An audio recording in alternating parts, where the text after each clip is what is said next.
Page 102 of the book Finei Halacha, Laws of the Festivals. We'll start from there, and then we'll work backwards towards Yom Tov. The sages forbade. Everybody see where I am? Page 102, note 12. Oh, Hananel, good to see you. How are you? Okay, still no news, huh? Still no news. Oh, it's crazy. No internet, no everything. It's terrible. I was just speaking about it before you came. We hope and pray for all of our brethren in Manipur and what's the other area that there's also fighting near there? There's no fighting in Mizoram, but there's another township. India? Yeah, in India there's a civil war. Yeah, and the Bnei Menachem are cut in the middle. It's terrible. It's terrible. And this morning also there is a news that they take one more cathedral which is near Rama. Yeah, these rebels attacked another place. But I read on the news that the police they sent in the army, that the federal government. No use, huh? They're killing us, what? They're the ones killing us. I don't know. Such a shame. We're glad you're here with us. Okay, page 102, footnote 12. The sages forbade washing the entire body in hot water, as I said, bathing, even if the water was heated before Shabbat. This is an enactment of the sages. So you're not allowed to take a bath on Shabbat, okay, in hot water, out of concern that people would end up heating the water on Shabbat. They also forbade washing most of the body in hot water, even one limited time. However, less than half the body may be washed in water heated before Shabbat. So you can wash your hands and face if, of course, the water was heated before Shabbat, and it's not going to be causing any water to be heated now.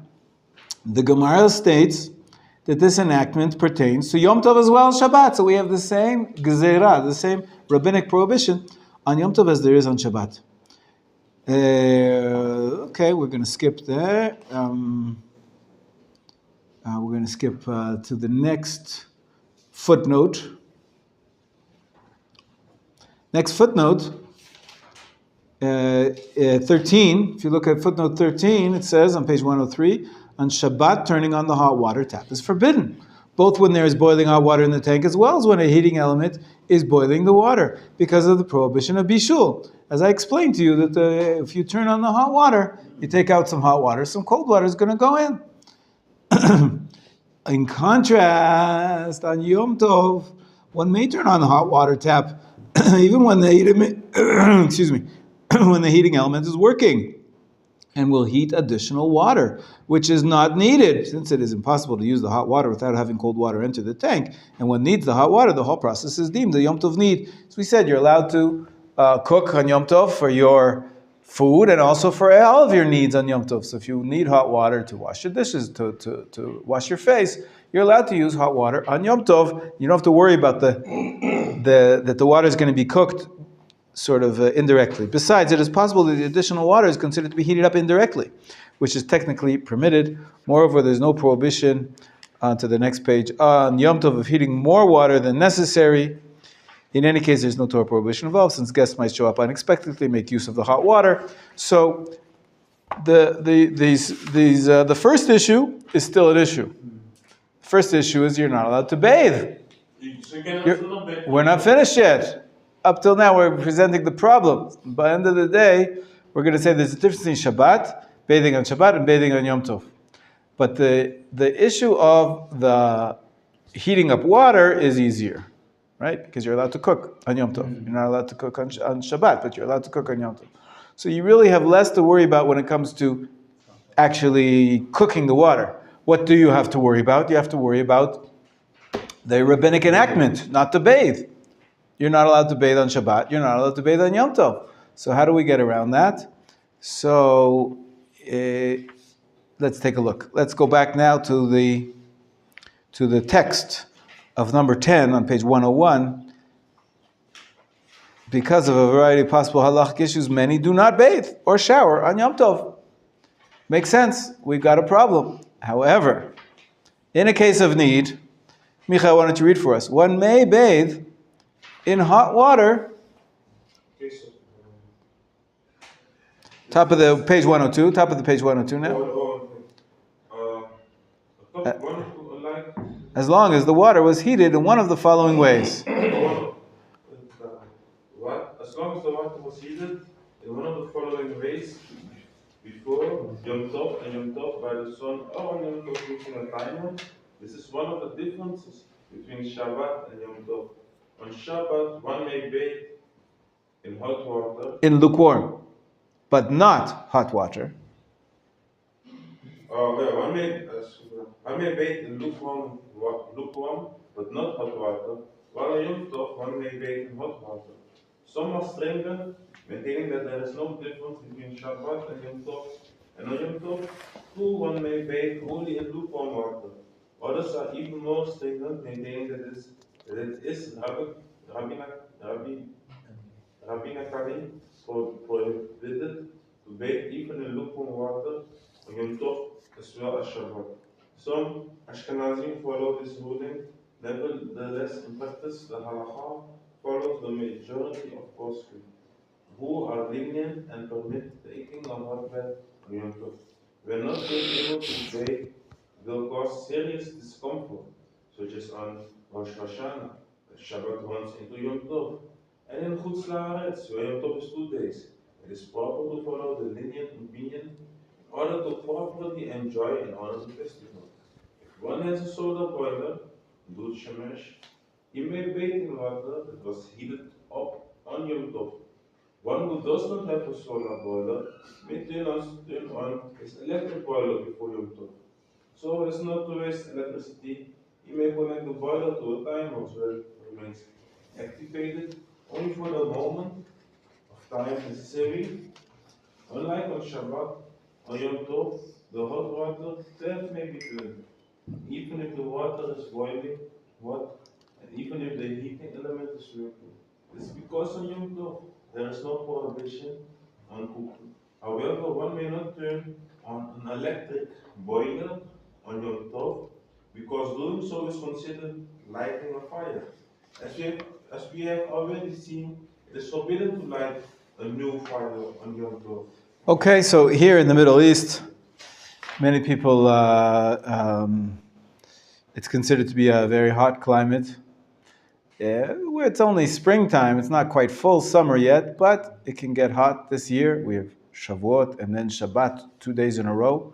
So if we don't shower for all the 24 hours of Shavuot, you won't be able to shower for another 24 hours of Shabbat. It's better to shower L'chvod Shabbat towards the end of the first day of Yom Tov, and you don't really have to worry about the problems of using the hot water boiler, whether it's from the sun or from the electricity. It's fine as long as you don't turn on the boiler on Yom Tov. You're allowed to use and take a shower. There are people who are stringent and say you're only allowed to use lukewarm water. Some people say you should not bathe your entire body, leave out one limb. I don't know, somehow. Leave out one arm, take a shower, and leave out one limb. It's quite complex. But the bottom line is that for the sake of L'chvod Shabbat, most people who are used to showering every day feel not clean and they don't feel comfortable if they don't shower for 48 hours. And so there is permission to shower on Yom Tov using hot water. If you want to be machmir, so use lukewarm water. However, there's a few things you have to be careful about. If you do shower on Yom Tov, turn to page 104. One may use liquid soap on Shabbat and Yom Tov. However, many, mostly Ashkenazim, are careful to avoid using bar soap or thick liquid soap for 2 reasons. First, using bar soap or thick liquid soap resembles machek. That means smoothing. Since using a bar of soap smooths its surface and thick liquid soap is spread on the hands or body. Second, when one uses these kinds of soap, it looks like he's producing something new, since the soap changes from solid to liquid. This is a rabbinic prohibition of producing something new. Well, according to many poskim, this is not This use is not technically prohibited. Common practice to be stringent and avoids using bar soap or thick liquid soap. Those who are lenient have an opinion to rely on. If the thick liquid soap spreads out upon being left on the surface, it is considered liquid, and all would agree that one may use it on Shabbat. The bottom line is, use liquid soap, not the bar soap, and you don't have to worry about that issue of mimachik. Continue reading on page 104. Yosef. A person may wash his hair. A person may wash his hair with shampoo and conditioner. However, while shampooing, one must be careful not to pull out any hair. If a woman has long hair and always combs out her hair after showering, it is proper for her not to rinse her hair on Shabbat and Yom Tov, lest she violate the Torah prohibition by combing her hair. Penei Alakha Shabbat 14:3. If one is desperate to wash her hair and is positive that she will not be combing her hair afterward, she may wash her hair on Yom Tov. A person washing his hair or beard must be careful not to squeeze out water from the hair. This is a transgression of dash, since the squeezing removes water and soap that can then be used in course of the shower. He may, however, towel his hair dry. Since he is not interested in the water that is wrung from the hair and absorbed by the towel, it is not a violation of Shabbat. Schita, squeezing out. Okay, so there's things to be careful of, not to squeeze out your hair, not to use bar soap, but the most serious, worst problems about bathing on Shabbat is the cooking the hot water, and those don't apply on Yom Tov, so the tendency is to be lenient when there's a need, like it's a hot day, and you want to be refreshed. L'chvod Shabbat, it's going to be Shabbat after Yom Tov. Maybe you were up all night studying Torah, and then you slept all day in the heat without air conditioning, and you're sweating. So, l'chvod Shabbat, you want to change your clothes, you want to get ready for Shabbat. It makes sense that you'll be showering. Just be careful not to violate any of the other issues, memachek, schita, and so on and so forth. So far, so good? Yeah.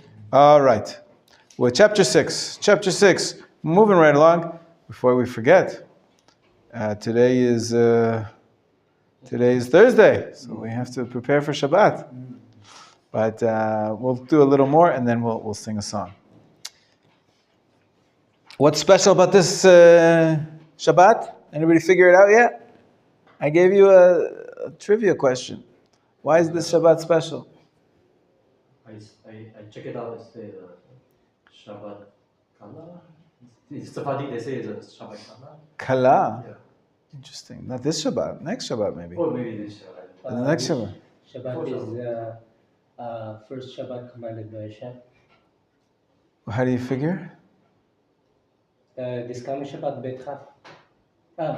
Chavbet? Yeah. Why do you figure that? Because they left Egypt on Nisan. First commandment. They had First commandment. right, but why wasn't it earlier? Wasn't it when they got the man? They ate the man for about a week, and then they needed the bread. So they ate the matzah for about a week, and then they had man already then, and the man stopped on Shabbat. So that was the first celebration of Shabbat. But why do you say it's now, a month later? Interesting. Could be. I never heard that. Maybe I'm mistaken. But all I was looking for really was that we finish Sefer Vayikra. We read Bahar Bechukotai. We read 2 parshiot, which means sometimes people call it Shabbat Chazak. Because when you finish each one of the 5 books, you say Chazak, Chazak, V'nit Chazek. Some people say V'nit Chazak. Chazak, Chazak, V'nit Chazek. It's a little wish, a greeting that we add when we finish reading an entire volume of the 5 books of Moses. So this week, you could call it Shabbat Chazak, because we finished the book of Vayikra. Next week is Bamidbar, a whole new book. It's a whole new world. Have you finished the entire book?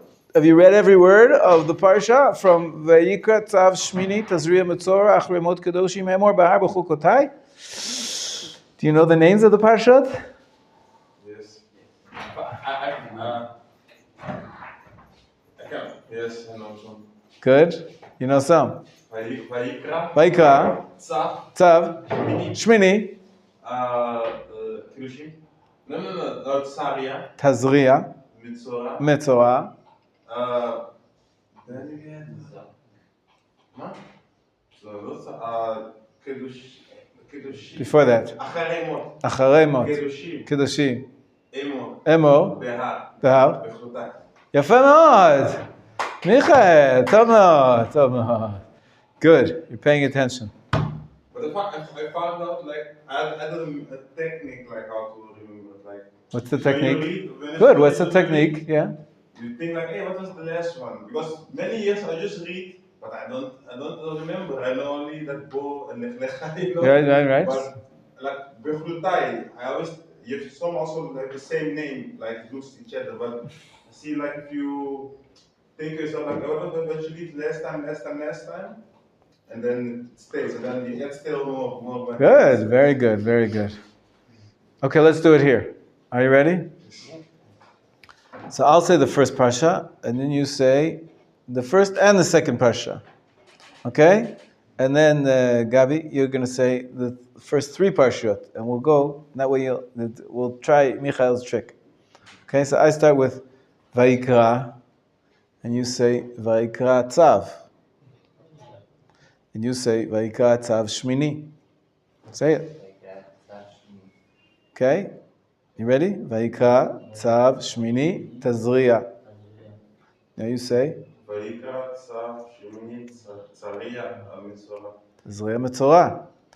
And Israel. Vayikra Tzav Shmini Tazria Metzora Acharemot. Okay, now you, Stephen. Vayikra Tzav. Shemini.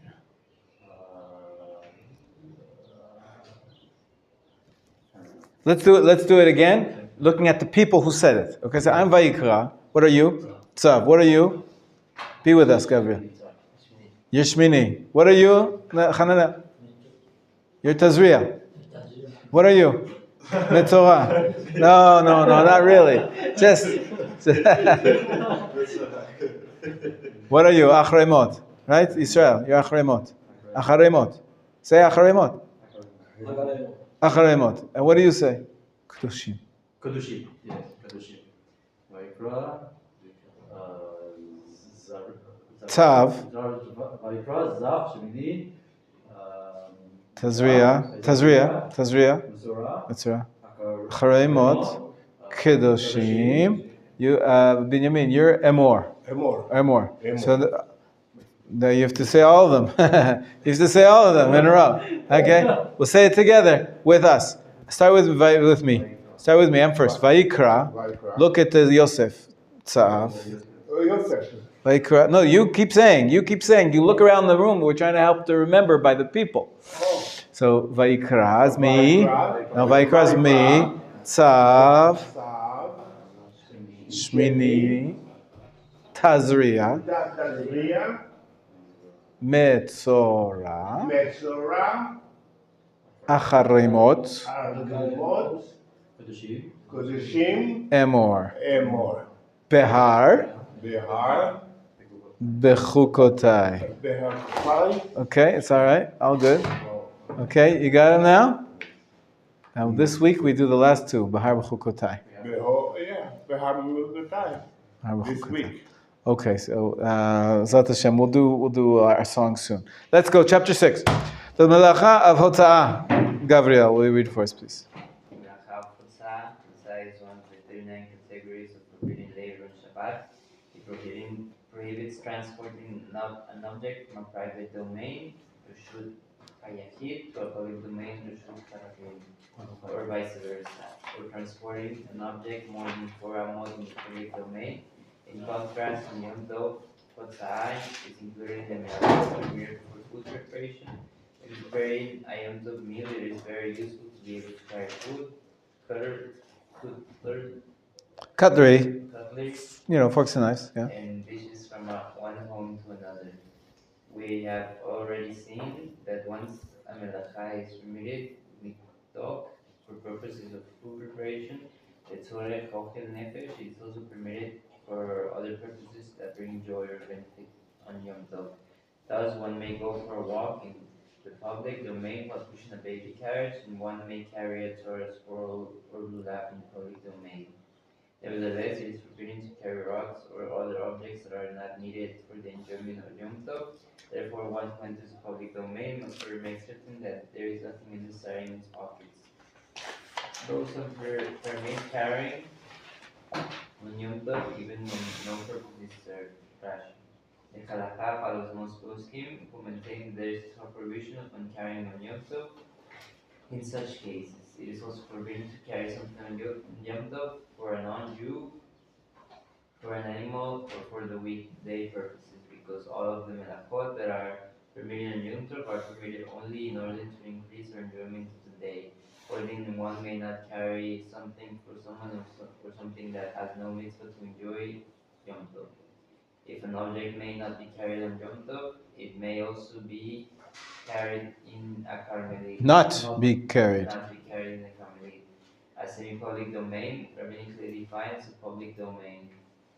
And nevertheless, an eruv is effective on Yom Tov, such as on Shabbat. So, in a place enclosed by an eruv, objects may be carried even if they are unnecessary on Yom Tov, or are meant for the use of a non-Jew or an animal.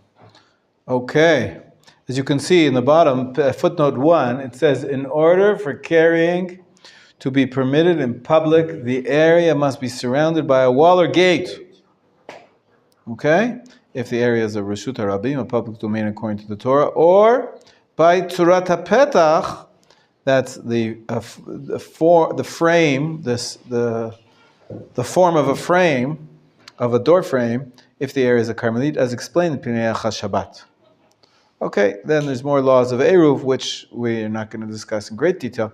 Bottom line is that on Yom Tov, if you need to carry something, you're allowed to, even if there's no Eruv. Of course, in most Jewish communities, where there's a good number of Jews, there is usually an Eruv. And so you can carry even on Shabbat using that Eruv, but it depends. On Yom Tov, that you have more leniency. Okay. Sorry? Yeah, question. Yeah, go ahead. There are 4 domains, right? 4 domains, yes. Why is the other domain is not mentioned in here? Because this is not a formal presentation of the laws of the carrying on Shabbat. We're just trying to learn from how Yom Tov is different from Shabbat. And that 4th domain is called the Makom Ptor, but it's less relevant to the discussion of carrying on Yom Tov. Okay? So,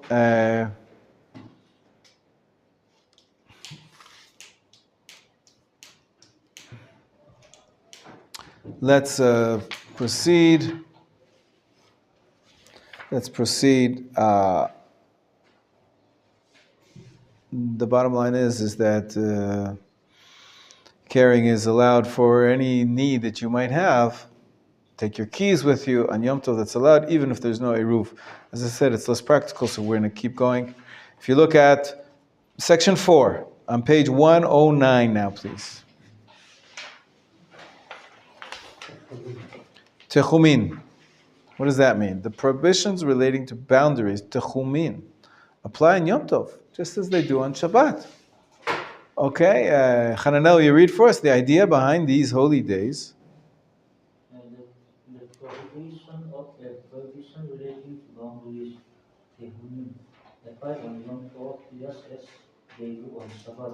The idea behind this holy day is to get the Jews rest of their travails and worries and enable them to engage in Torah study and mitzvah oriented simha. For the sake of the sages, ordained that a person should not go outside the tehum, which is defined as wherever he is at the start of Shabbat or Yom Tov, plus 2,000 amot in its direction, approximately 0.57 Miles, and or 912 meters. If one is spending Shabbat or Yom Tov in a field, his comes to be done His fourth amount plus 2,000 amount in each direction. If he is spending Sabbath or Yom Tov in the city or town, the entire settled area is considered his Menachem Sibita. He may travel 2,000 amount in each direction beyond the area. The laws are explained in detail in Kumini Halakha Sabbath. So again, in the course on Shabbat, we talked about it in greater detail. There is a prohibition to go outside of the techum, the boundary of where you live on Shabbat, where you are staying on Shabbat. That gets defined when Shabbat enters. When Shabbat enters, if you're in a certain place, you're there. You're not allowed to leave. Even if you magically had Teleportation. you had a kosher for Shabbat car, you're not allowed to leave the Tchum. You're not allowed to go outside further than 2,000 amot outside of the place where you have settled for this Shabbat. Place, what's your place? Includes the entire city that you're in. If you're not in a city, then you only have literally the place where you are, 4 amot. That's 2 meters.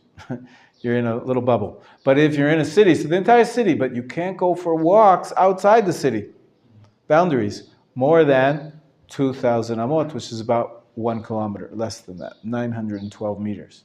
So you can't go walking outside of the Eruv, not regardless of whether you have something in your pocket.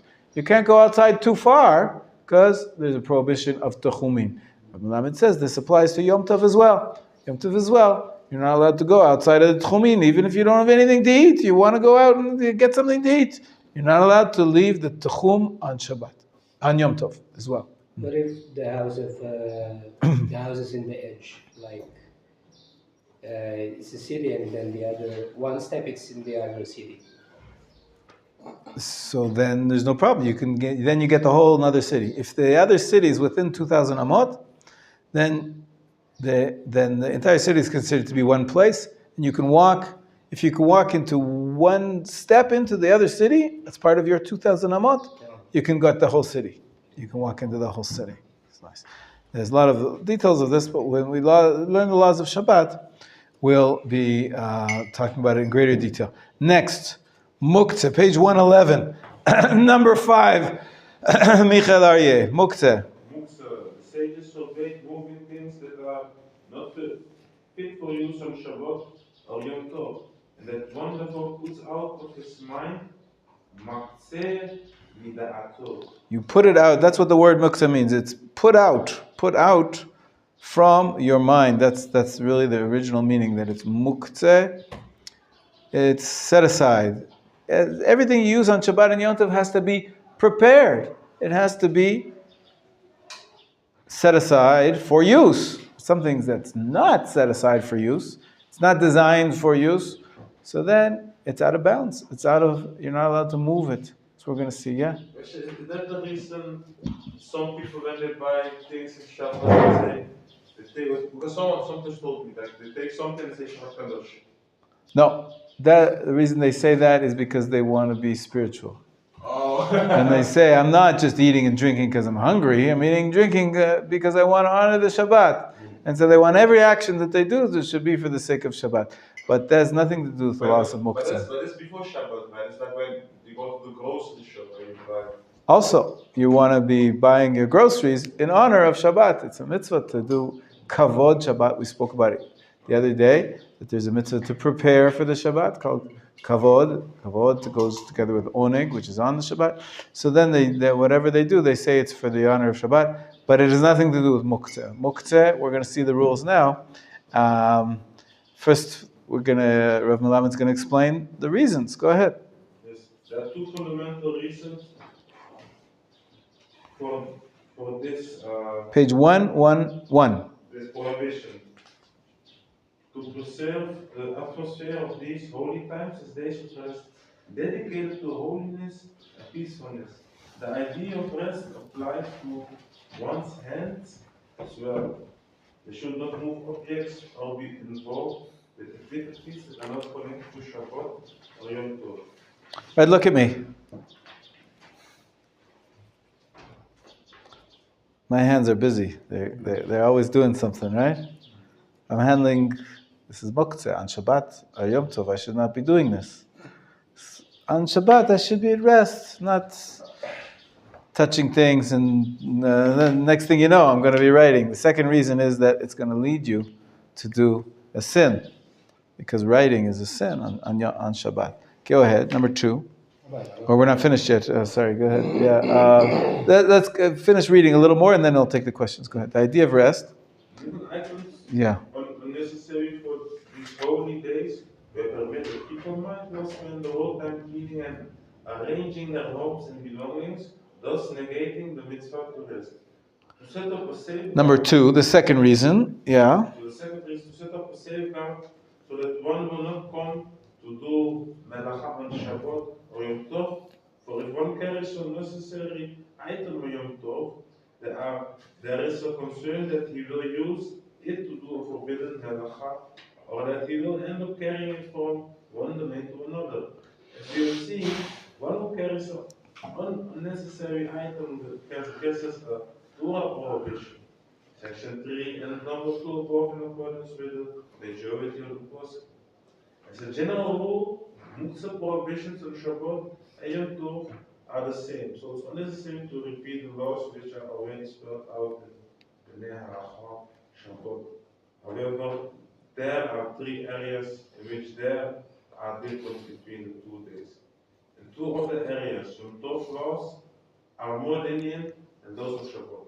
While in one area, they are more stringent than those of Shabbat. The first difference is that on Shabbat, some food items are muktzah, because they cannot be eaten in their current state. This includes flour, raw chicken, raw meat, and raw potatoes. In contrast, on Yom Tov, cooking is permitted, so these items are not muktzah. Some objects are muktzah on Shabbat because they are used in food preparation, such as burners and pots. These items are not muktzah on Yom Tov because cooking is permitted. Similarly, desk lamps and electrical appliances with the heating element or incandescent filament are muktzah. Mehamat zafum, gufam. Mehamat gufam on Shabbat. Because they contain fire which may not be lit on Shabbat.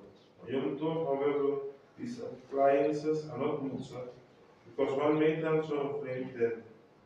The second difference is that on Yom Tov, all types of muktzah may be moved lit tzorech or chel nefesh.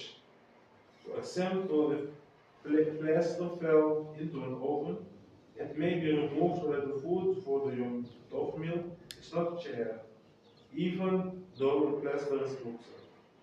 Similarly, let us say that there are rocks resting on top of food. Since the rocks are muktzah, they may not be moved on Shabbat, even if one wishes to take the food, although he may use his legs or any body part, or that his hands to take them. In contrast, on Yom Tov, the rocks may be moved, just as the same is permitted, Menachem, Litzorech, or Chal Nefesh. So, too, they were moving rocks to enable people to eat the food. If a key that won't allow access to food is in a purse on Shabbat, it may not be removed, since the purse is moved. In contrast, on Yom Tov, the purse may be opened and the key removed because the purse is being moved with Zorech or Chal Nefesh. However, if a different key is readily available and using it will avoid the need to move it. The alternative key shall be used. This entire leniency is limited to cases in which the muktzah is being moved in order to access items that are necessary for food preparation. In contrast, it is forbidden to eat or use items that are themselves muktzah. For example, one may not eat food that a non-Jew picked on Yom Tov, or fish alcohol that a non-Jew caught on Yom Tov. Since it is forbidden for a Jew to pick food or plant animals on Yom Tov, we assume that he had put them out of his mind. Similarly, valuable wood assigned for construction will not be used to fuel, fire, or cooking on Yom Tov. Since the Muksa, Muhammad, Yeso. Hang on. Yeah, perfect. Great. If you look at the footnote, this is actually one of the Masechtot of Shas, one of the Masechtot in the Talmud, is called Masechet Beitzah, egg. Why? Why do you have a whole tractate about eggs? It has to do with this. Take a look at footnote 7. An egg that was laid on Yom Tov is muktzeh, because any egg laid was prepared inside the hen the previous day. This means that when Yom Tov is on Sunday, the egg laid on Yom Tov was prepared on Shabbat. This is a problem because halacha mandates while a weekday may be used to prepare for Yom Tov, Shabbat may not. Since the egg was prepared on Shabbat, the Torah prohibits its use on Yom Tov. In order to avoid any mistake, the sages decreed that an egg laid on Yom Tov is muktzeh, regardless of what day of the week it is. In contrast, if a hen was slaughtered on Yom Tov and the eggs were found inside, the eggs may be eaten.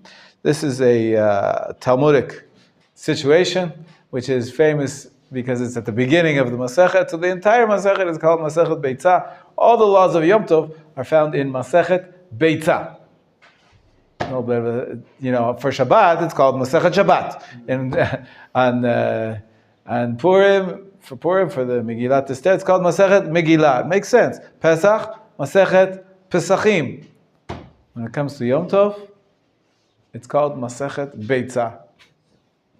It's a little bit of a funny way to name the Masechet about Yom Tov, but that's what it is. In any case, these are the ways in which Yom Tov is more lenient on Yom Tov than on Shabbat, because anything to do with food, it's allowed, and of course raw food, you can cook it. So even though on Shabbat it's muktzeh, on Yom Tov it's not.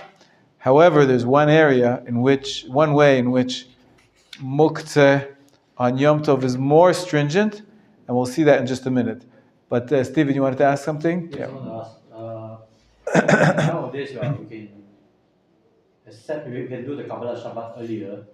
So when we go to synagogue earlier to attend the Kabbalah Shabbat, and after that they give out the Zmanim, let's say rosemary. Yeah. So, but that thing is a mutzeh on Shabbat. No, it's not. People think it is.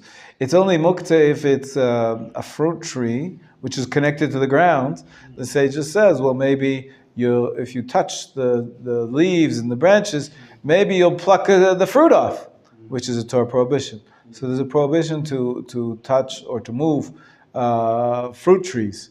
But if it's not a fruit tree, there's no reason you're going to pick anything off of it, and therefore it's not muktzeh.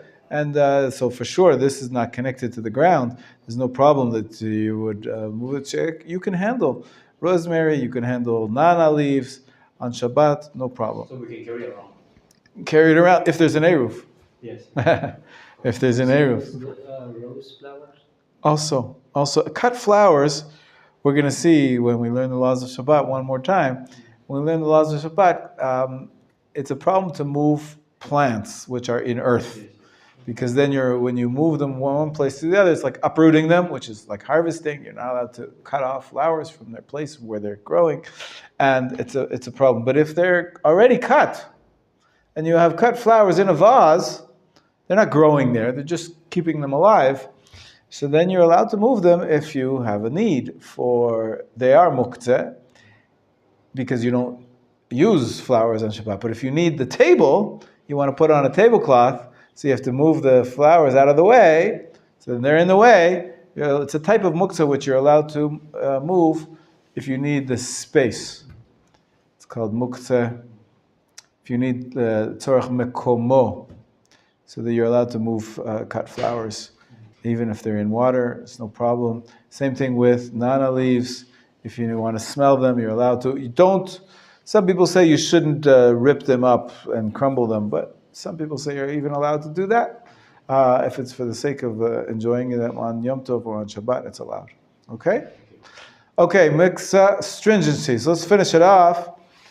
In what way is Yom Tov more strict than Shabbat when it comes to the laws of muktzeh? Okay, Stephen, you read verse number 6, page 114. There are certain cases where the sages were more stringent about mutzeh on Yom Tov then on Shabbat. They worry that permission to do Malakah for Hel Nefesh might lead people to unwarranted leniency on Yom Tov. To counterbalance this, they enacted certain stringency regarding Mudzeh in the hope that this would encourage people to be careful, clarify each law, and determine which actions are forbidden on Yom Tov and which are permitted. It is generally agreed upon in practice that for Nolad, a new creation, we are more stringent on Yom Tov than on Shabbat. Items that are entirely new, such as ashes formed by wood that burn on Shabbat, are mutzeh on both Shabbat and Yom Tov. However, if the Nolad is not entirely new, for example, if one has born which are fit to feed animal left on his plate after eating is not muzeh on Shabbat, on Yom Tov. However, they are muzeh because they are nolad in a certain sense. When the meat was prepared for human consumption, the bone were incorporated into the meat and secondary to it. But by the time the person finished eating, something new has been created. Bone they are fit for animal consumption. Therefore, on Shabbat, one may clear off the bone left after eating, and many people even give them to their dog or cats. However, on Yom Tov, these bones are considered mutzeh and may not be given to animals. Nevertheless, they may be cleared from the table and thrown out as they fall into the same category as shell, fish, and anything else that people find repugnant. Okay, so you don't have an excuse to say, "Oh, I can't clean up the table after dinner because it's muktzah." You don't have any excuse for that. It's true; they are muktzah, and therefore you can't use them to feed to the animals to give them the bones, but you're allowed to clean up because it's a special allowance so that you don't live in a pigsty. So you don't feel uncomfortable on Yom Tov. You're allowed to clean up. Okay, let's continue. It's hard to find something practical about the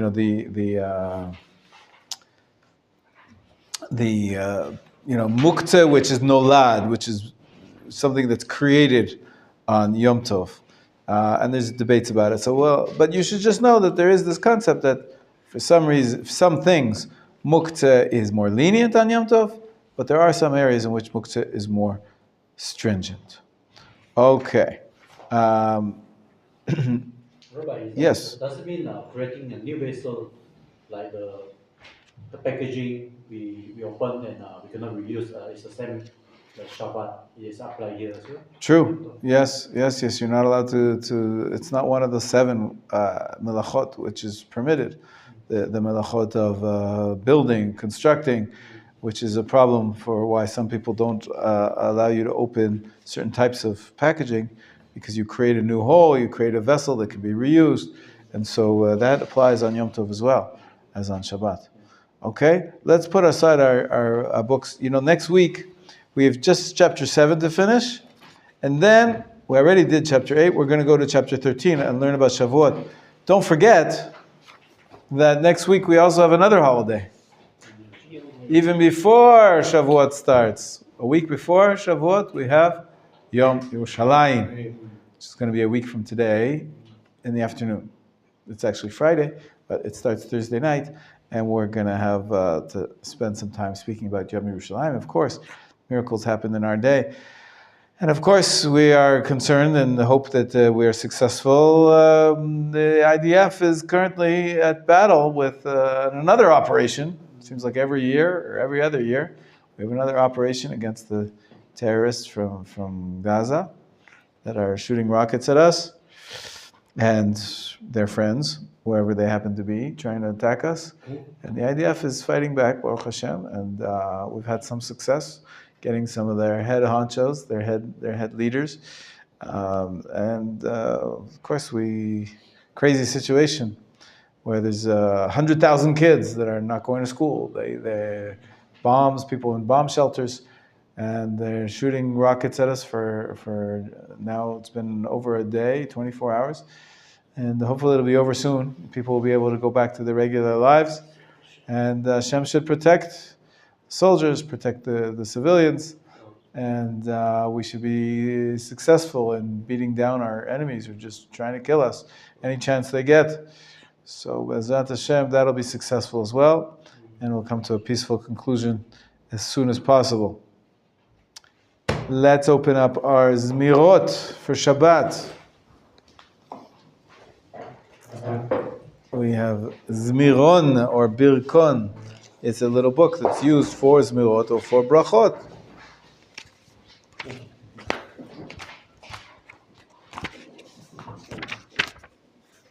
So we've been going in order pretty much. We did Kol Mekadesh, we did Menucha V'Simcha.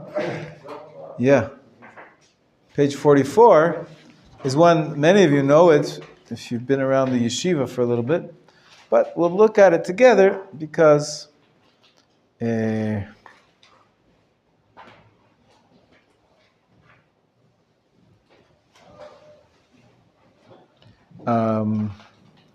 let's take a look at the meaning on page 44. Ma yedidut menuchatech. Okay? What does it mean? Who can read for us? Yosef, read for us the beginning of the poem in English, and then we'll know what it is we're singing about. Page 44. How beloved is your rest, Shabbat Queen will run to greet you, calm royal bride dressed in fine robes. Start again, please. I couldn't hear the beginning.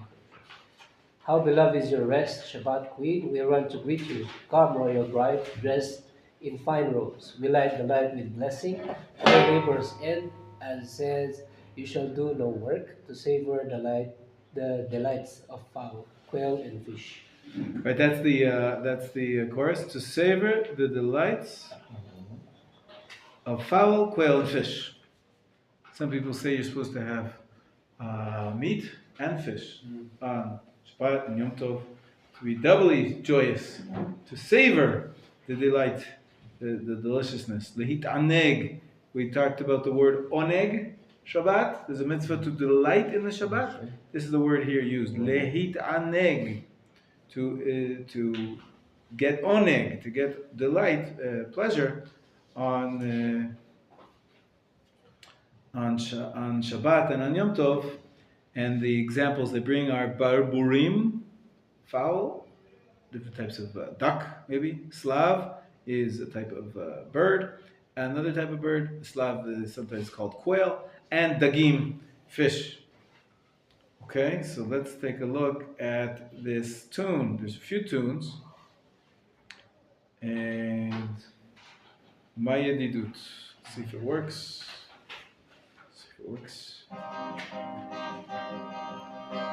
Ma yedidus menuchaseh, ha'shavos hamalkah, b'cheinarus le'kvaseh, v'michalot yizuch.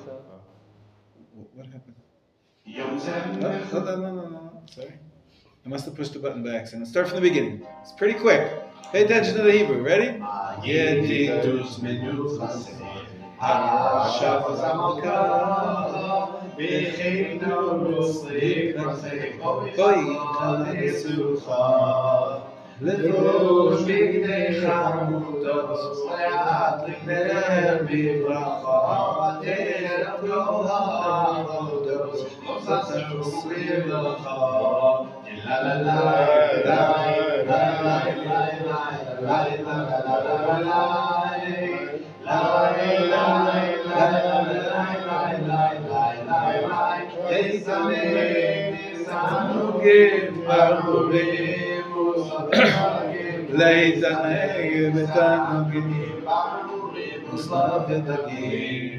Okay, that's the chorus. You got it? That was the first stanza. You ready for the second one?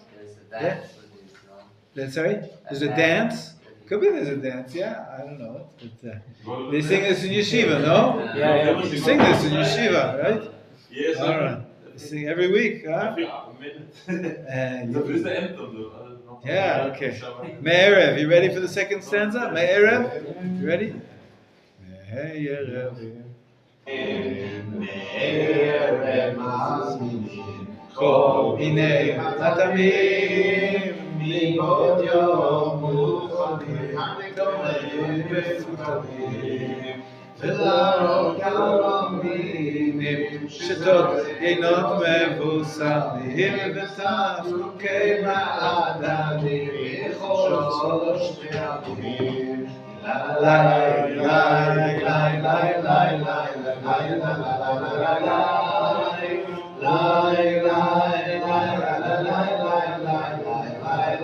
ליצנים ותענוגים ברבורים וסלבים ליצנים ותענוגים ברבורים וסלבים. Okay, that was the second stanza. Do you know why I like this zemer? This zemer, you know why? We should like food. Also, I like food, it's true. What's my name? Yeah. And who's the author of this poem? His name was Menachem. You know how I know? Look at the first letter of the stanza we just did was Mem. Now the next one we're going to do is Nun, Nachalat. You see that? The third stanza on the page is Nun. The next one is Ched. And the final one is Mem. In between, there is a custom amongst the poets that they add in a Hey before the last letter for Hashem's name. So it's written Menachem, but with a Hey in the middle. So it's Menachem, but it stands for Hashem's name. But this was written by Menachem, and so the order of the verses of each piece follows the letters Menachem. We're up to Nun. You see the Nun, Nachalat? You ready? See the Nun? It's the third one on the third stanza on the page. Nachlas Yaakov Yirash Veli B'Taver Nachala V'Yavdu Ashir V'Rash V'Sisku Le'Gula Yom Shabbat Tishuru V'Yitet V'Yisei Gula Sheshes Yamim Tavodu Ufashvei Nagila La la la la la la la la la la la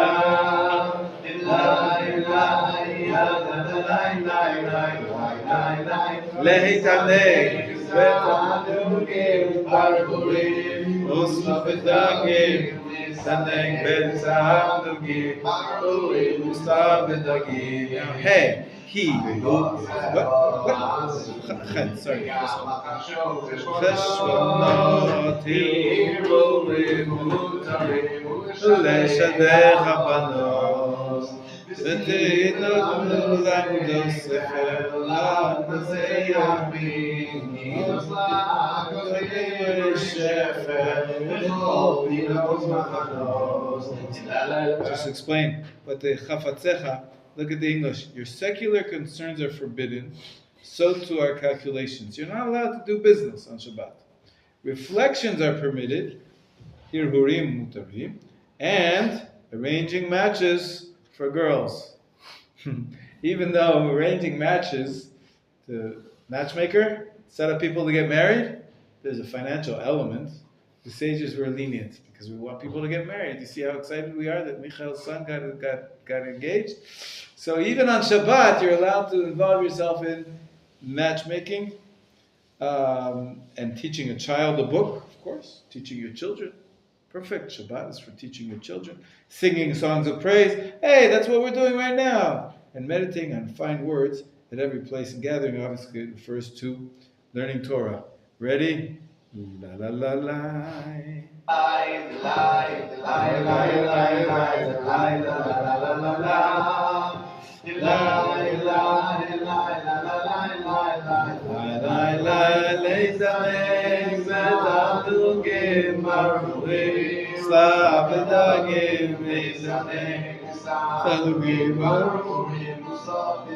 Second last one, Hiluchach.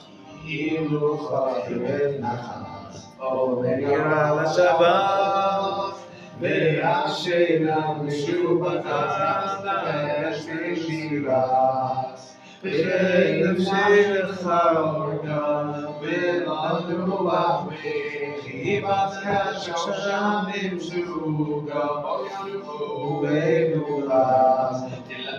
Sometimes what you'll see some people do in that stanza, it says, your walk shall be unheard, you should call the Sabbath a delight. Sleep too is praiseworthy. So people who really feel tired, sometimes they even sing it very slowly. It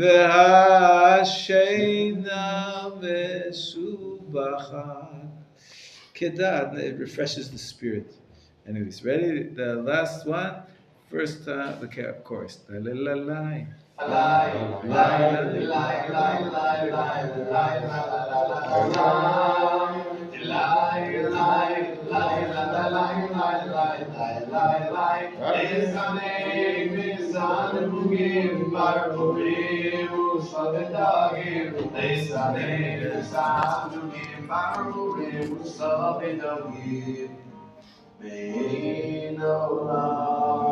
a custom to sing a different tune for the last one. Yeah, we repeat. See the last paragraph? The Sabbath is a foretaste of the world to come. A foretaste. The future world. Shabbat, the day of Sabbath rest, is like the world to come. Some places they bang on the table.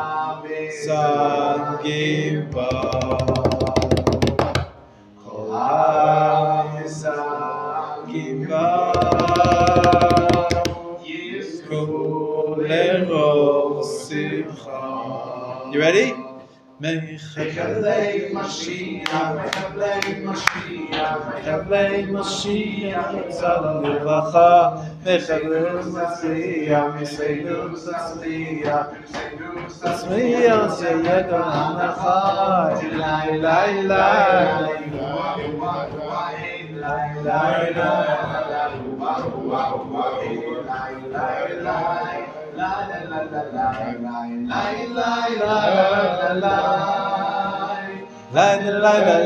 hey, hey,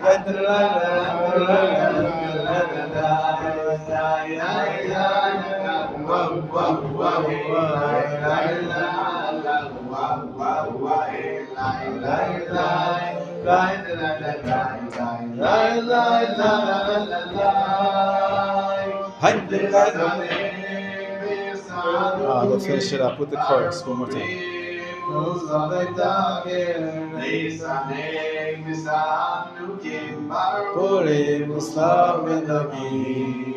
Do they do this here? Everybody answers. Hey,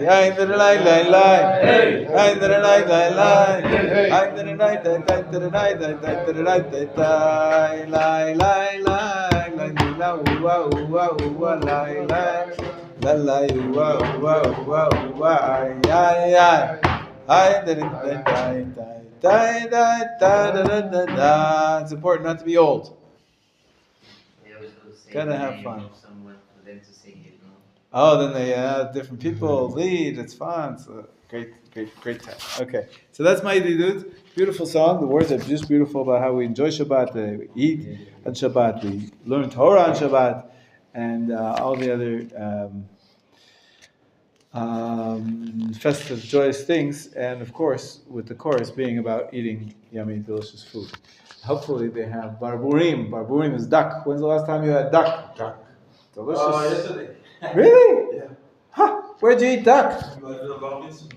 Oh, who's bar mitzvah? I don't know. You were a waiter at a bar mitzvah and they had duck. Wow. Yes. The Spanish marvel. So the duck, moussaka, and pilpil and beaches. Oh, amazing. Great. Okay, you earned some cash. Yeah. Very good. You earned some cash. That's what you do it for, right? And you got a nice meal. Yeah. Very good. Okay, so that's our tune for Shabbat. Now something about the Parsha. Parsha Behar B'Chokotai. You've been studying it all week with Rav Lissman. Did you get to the end yet? Did you get to? How far did you get from the end? We are just to the beginning of the time. beginning of Bechukotai. So today you'll do the rest, but let's take a look at the ending. If you can get everybody a Tanakh, that'd be great. Take a look at the ending. If you look at the Chumash, gather up our books. The book of Vayikra is fascinating. One for me too, please. Thank you. Where is it? The end of the book of Vayikra. I was talking about curses. That's what you're going to be talking about with Rav Lissman today, all the curses. That's right. But that's only the first part of Bechukotai. The second part of Bechukotai talks about the laws of, more of the laws of the Yovel, how the Yovel influences the economy. And then it ends up with, look on page 244. 244.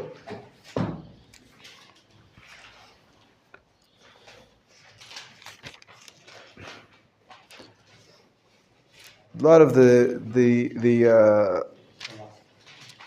gifts that we have to give to the Kohanim who are in the Beit HaMikdash, they're doing their work for us, so we give them gifts. The Torah says we give them the 10th of every animal, the 10th of the tithe of the herd. See verse 32, page 244. Everybody got it? Yeah. So, concerning the tithe of the herd, or the flock, even of whatever passeth under the rod. Why would you pass animals under a rod? When you're counting them, you basically you have a herd of a flock of cattle, and they're in a pen, or they're outside the pen. You put them into the pen. You make sure that they all go through one tiny gate, and they all have to go through single file. So then you can count them: 1, 2, 3, 4, 5, 6, 7, 8, 9, 10. The 10th one. You take a stick that has ink, paint on the end, and it paints the 10th animal. That 10th animal, and then another 11, 12, 13, 14, 15, 16, the 10th one, the 20th one, gets painted. Those 10th has to be given to the Kohen in the Beit HaMikdash. And verse 33 says, he shall not search whether it be good or bad, nor shall he change it. The one that comes through, the 10th animal that walks through, whether it's the best of the herd or the worst of the herd, that's the one that has to go to the Kohen. You can't switch it out. You cannot change it. If you change it, then both he and the change thereof shall be holy. It shall not be redeemed. Okay, this was the last of the laws. And finally, the last verse says, verse 34, Ele hamitzvot. These are the commandments. Sher tzivah Hashem et Moshe. God, Lord commanded Moses. El Bnei Israel, for the children of Israel, Behar Sinai, on Mount Sinai. We're going to see, it's fascinating that there's another whole book of another continuation, but it goes, this list of mitzvot, these descriptions in the book of Vayikra, go all the way back to Har Sinai.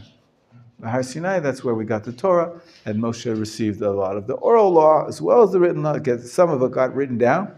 And then we say, what is the word it says underneath?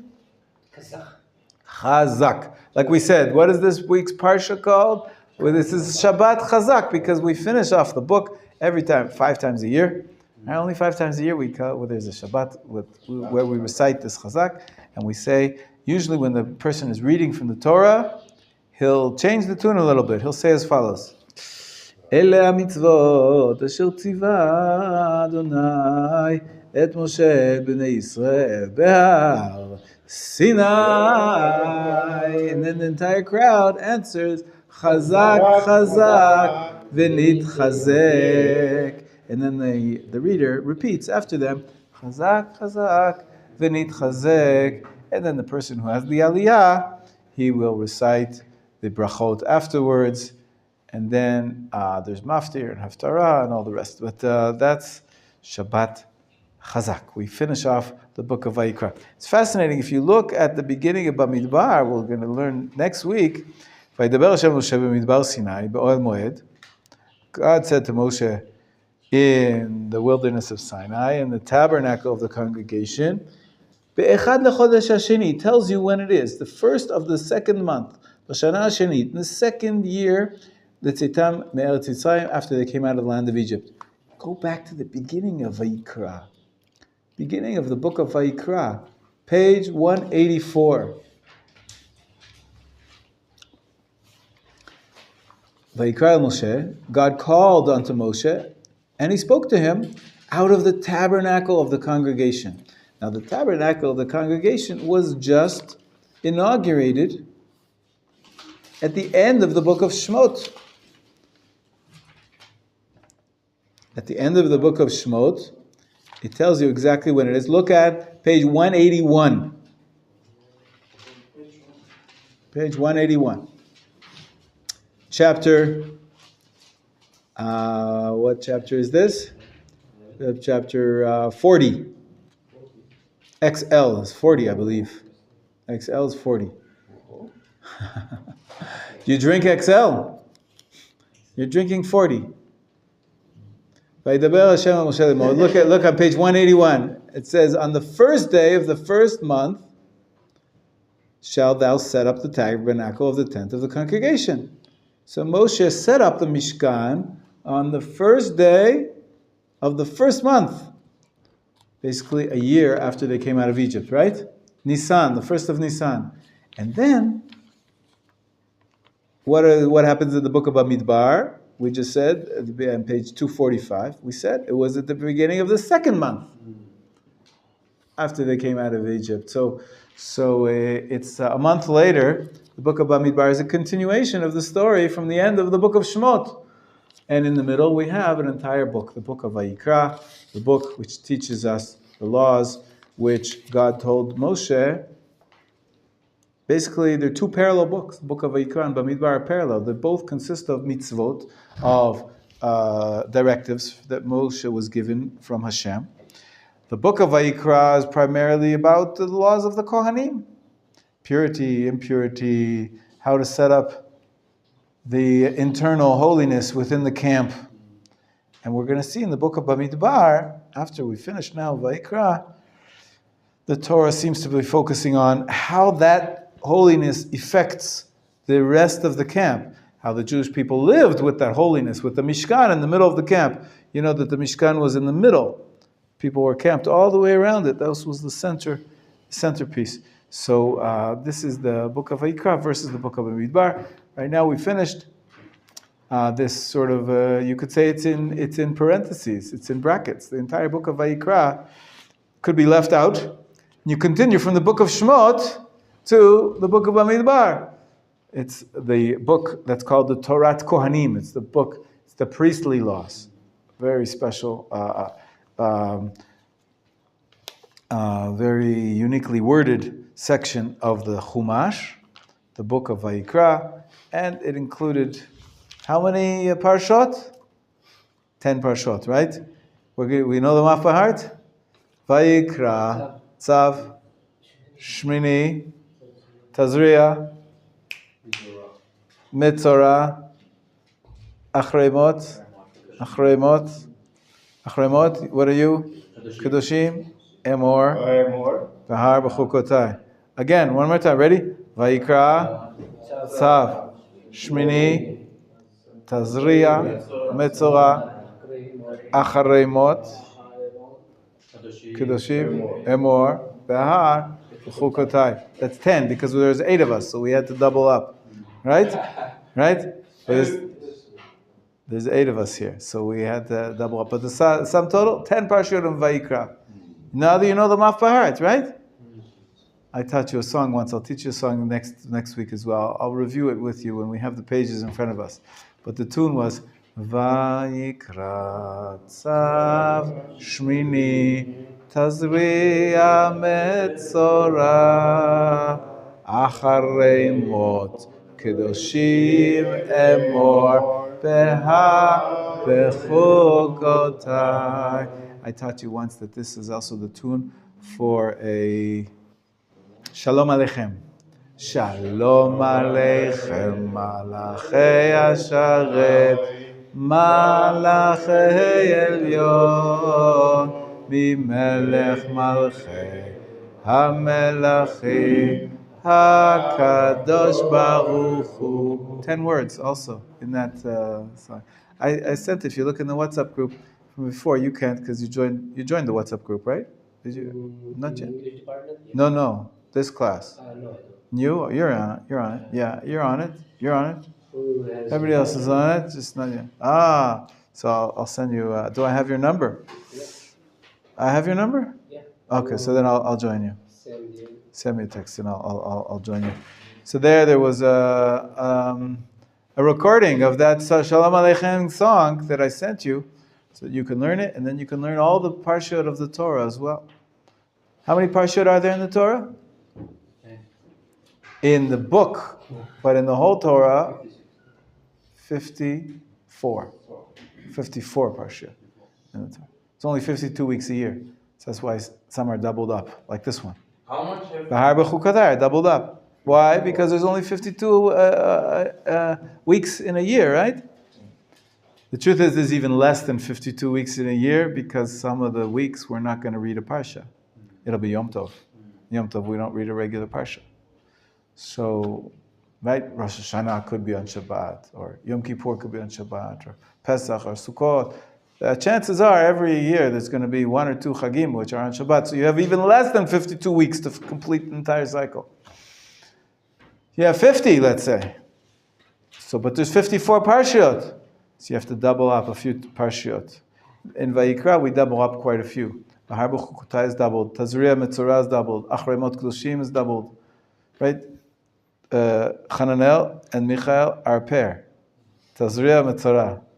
And Yisrael and Stephen are a pair. Achremot Kedoshim. Right?